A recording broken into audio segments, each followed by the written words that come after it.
गए 10-15 दिनों से मैंने मॉर्निंग वॉक चालू कर दिया है। मैंने कहा कि कुछ 6-7 दिनों से मेरी तबीयत ठीक नहीं, तो आखिर में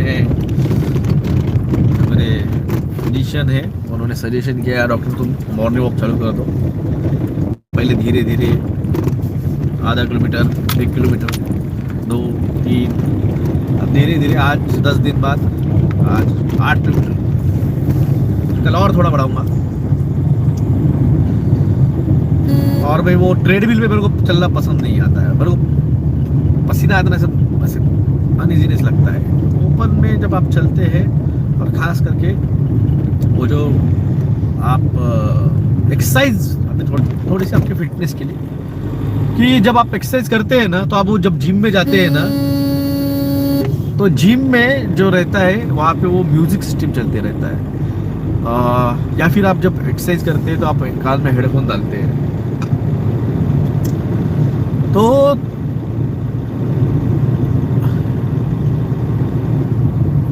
ये एक्सरसाइज नहीं है। एक्सरसाइज क्या रहती है, व्यायाम क्या रहता है। जब आप व्यायाम कर रहे हो, जब एक्सरसाइज कर रहे हो, तो आपका पूरा जो कंसंट्रेशन है ना, वो आपके सांसों के ऊपर होना चाहिए, जो आप सांस ले रहे हैं, छोड़ रहे हैं। तो इसलिए जब आप जॉगिंग कर रहे हैं, इसलिए जब आप एक्सरसाइज करते हो, हेडफोन है, ये जो आप म्यूजिक सिस्टम चलता है, ये आप वो गाने पे कंसंट्रेट करते हैं, आप अपनी सांसों पे कंसंट्रेट नहीं रहते हैं। तो इसलिए मॉर्निंग वॉक करते वक्त, जब जॉगिंग करते जाते हो, जब एक्सरसाइज करते हो, तो ये हेडफोन बिडफोन, ये म्यूजिक, ये नहीं सुनना चाहिए, नहीं सुनना चाहिए।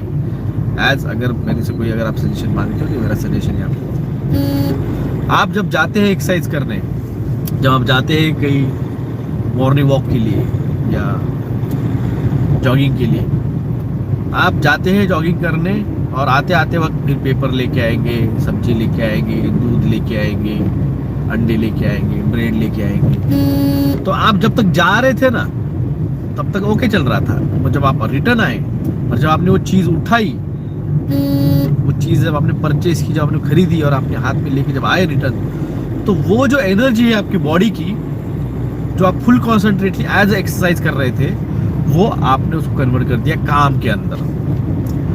बिना मोटिवेशन, बिना किसी टारगेट के जब आप कोई एक्सरसाइज करते हो, तो वो व्यायाम है। अगर आप जाते जाते आते वक्त सब्जी लेके आ गए, जाते जाते एक पेपर लेके आ गए, जाते जाते एक अंडा लेके ब्रेड लेके आ गए, अंडे लेके आ गए, तो आप काम करने गए थे। काम एक्सरसाइज नहीं होता है। बिना किसी इंटेंशन के जाके घूम के आ गए, ये आप घर पे जाओ, बैठो, मुंह पे पानी मारो, लगे तो फिर शूज निकाल के, चप्पल पहन के, फिर जाके पैदल पैदल जहाँ पे भी 1 मिनट 2 मिनट या 5 मिनट का वॉक होगा, वहां से अंडे या दूध जो भी लाना हो लेके आओ, तो ये ठीक है। मगर आप जाए और आते वक्त आप सब्जी लेके आए, अंडे लेके आए,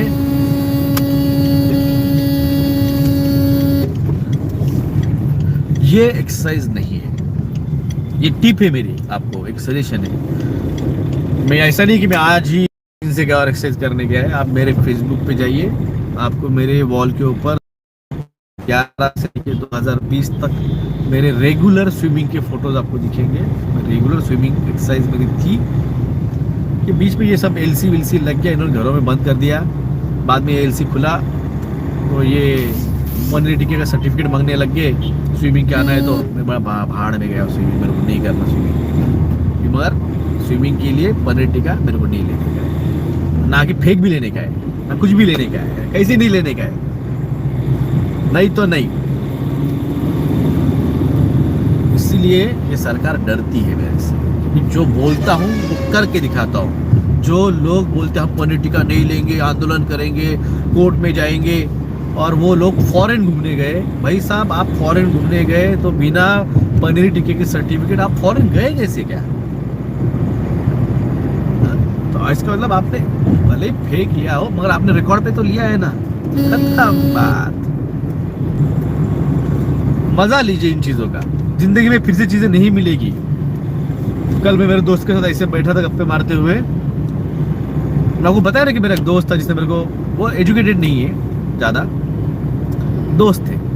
ऐसा नहीं है जरूरत कि भाई मेरे सारे दोस्त डॉक्टर ही रहेंगे, इंजीनियर ही रहेंगे और यही रहेंगे। जिसके साथ आपकी ट्यूनिंग जमे भले उम्र में बड़े हो या छोटे हो, एजुकेटेड हो या ना हो, आप किसी के एजुकेशन के ऊपर उसको जज नहीं कर सकते हैं।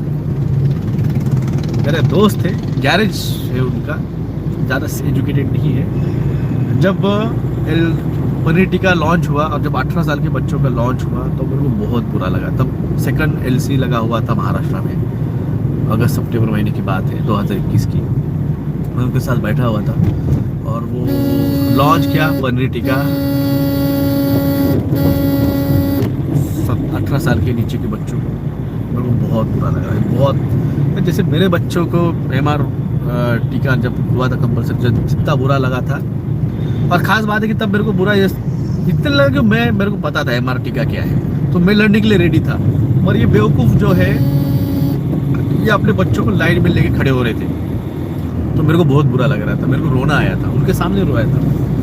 तो उन्होंने मेरे को बोला, डॉक्टर, अब ये है गैरेज वाले तो थोड़ा रिस्पेक्ट देते हैं, बोला डॉक्टर साहब कहाँ इन बेवकूफ़ों के लिए आप आंसू बहा रहे हैं? ये सुअर है, सुअर, ये सुअर की औलाद है। इनको आप कितना भी दिल लगाओ, इनको आप, हमारे यहाँ पूरन पोली रहती है, सबसे मीठा खाना कुछ रहता है पूरन पोली महाराष्ट्र में, तो पूरन पोली खिलाओ इनको, आप इनको रसगुल्ले खिलाओ, आप इनको पेड़ा खिलाओ, इनको आप शैम्पू से नहलाओ, इनको आप लाइफ बॉय से नहलाओ, इनको तकिया बिस्तर दो सोने के लिए।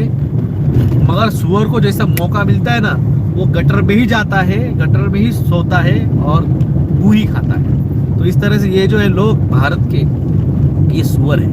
इनको आप कितना भी करो, कितना भी जी लगाओ, कितना भी चिल्ला चिल्ला के बोलो, कुछ फर्क नहीं होगा। और देखना आप, इन 135 करोड़ में से कम 100 से 110 करोड़ लोग टीका लेंगे। आप लिख के लो, आप 2-2.5 साल से बता रहे हैं, मगर ये कुछ नहीं सुनेंगे, ये सुअर के बच्चे हैं। मुझे तब बहुत बुरा लगा कि यार मैं इतना समझा रहा हूँ, और ये मेरे दोस्त जो है, वसंत नाम है उनका, सरनेम नहीं लूँगा, तो वह वसंत भाई इतने ऐसे बात बोल रहे यार। और कल ऐसी फिर से बात निकली, दूसरे एक दोस्त थे जिनके साथ मैं आज घूमने गया, युवराज बोल के, कल मैं जाऊँगा तो उनके साथ एक फ़ोटो डालूंगा मैं। तो वो उनके साथ थे, तो बोले यार डॉक्टर साहब आपने जो बोला था वो बिल्कुल आज 2.5 साल बाद, 2000 मार्च 2020 या बता रहे थे, आज 2022 का दिसंबर चल रहा है, लगभग 3.25 साल बाद सब चीज़ें कंफर्म जैसे आपने बोली थी, टाइम टू टाइम, वक्त टू वक्त वही हुई है। और मैंने तब कहा कि वसंत भाऊ ने तब कहा था कि ये सुअर है। और मैंने कल युवराज से कहा, युवराज वसंत भाऊ ने जो बोला था ना, तब में मुझे बहुत बुरा लगा था कि यार मैं इतना चिल्ला चिल्ला के बता रहा हूँ और वसंत भाऊ क्या बोल रहे हैं कि ये सुअर है और सुअर है। और मैं आज बोलता हूँ यार युवराज से, वसंत भाऊ भले एजुकेटेड नहीं है, मैं ग्रेजुएट, पोस्ट ग्रेजुएट हूँ, मैं डॉक्टर हूँ, मैं वसंत भाऊ तो 12th पास भी नहीं है, ग्रेजुएट भी नहीं है, मगर इन्होंने जो कहा था वो 101% सच था। ये सब सुअर के जाके पनीर टिक्के ले चुके, जिसमें सुअर का मांस है, जिसमें गाय का मांस है, खुद के धर्म भ्रष्ट कर चुके हैं और जाके आज धर्म की भाषा हमें सिखा रहे हैं। अरे हमारा गॉड जिन तो सही सलामत है, हमें तो पता है कि गॉड जिन, हम मेडिटेशन करेंगे तो हम हमारे गॉड के साथ, हम हमारे भगवान के साथ, जो भी जिसका भी रहेगा, जो भी जिस भी कास्ट का रिलीजन का रहेगा, तो जिसने पनीर टिक्का नहीं लिया, वो उस गॉड के साथ आखिर में एट द एंड आप कुछ भी कर लो, ओरिजिन ऑफ सोर्स एक ही है। जो करना है आप, जिसको जाके मेरे बारे में कंप्लेंट करना है करो, आपके गुरु, आपके धर्म गुरु सबको बोलो कि डॉक्टर जगदाड़े बोल रहा है कि सारे भगवानों का सबका ओरिजिन ऑफ एक ही है। तो उनके साथ आप आपके गॉड जिन के थ्रू कनेक्ट होते हैं, 8 नंबर का जो क्रोमोसोम है जिसके थ्रू आप गॉड जिन से कनेक्ट होते हैं, वो डिस्ट्रॉय कर चुके हैं। वो हमको क्या सिखाया गया है कि धर्म क्या है।